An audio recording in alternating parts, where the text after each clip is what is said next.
बदलापूरमध्ये झालेली जी तो अत्याचार आहे, ज्या 4 वर्षाच्या 2 मुलींवर झालेला अत्याचार आणि त्या अत्याचाराच्या संदर्भामध्ये त्या नराधमाला फाशी दिली पाहिजे अशा प्रकारची मागणी आम्ही सर्व जनतेने केलेली।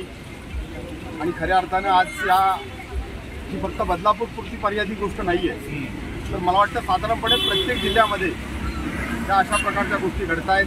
त्याच्यामध्ये अकोलामध्ये आहे, काल मुख्यमंत्री कोल्हापूरला असताना कोल्हापूरमध्ये एक 9 वर्षा मुलीचा अशाच पद्धतीनं निगरून खून झालेला आहे।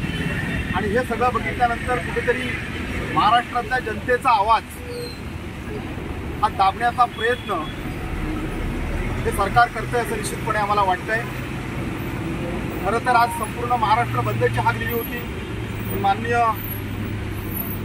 उच्च न्यायालयानं हा बंद रद्द केल्यामुळं, बंद करू नका अशा प्रकारच्या सूचना दिल्यामुळं आम्ही बंद न करता जनतेच्या मनातल्या ज्या भावना आहेत त्या भावना निश्चितपणे कुठेतरी बाहेर आल्या पाहिजेत। आणि एवढ्यासाठीच आणि हा जो अत्याचार झालेले आहेत आणि अशा पद्धतीनं संपूर्ण महाराष्ट्राभर हे चाललंय आणि हे सरकार असंवेदनशील सरकार आहे, त्यांचा निषेध करण्यासाठी आणि हा जे आरोपी आहेत त्यांना फाशी शिक्षा होण्यासाठी आज आम्ही काळी फीत बांधून आम्ही हे आंदोलन करतोय, आम्ही निषेध करतोय।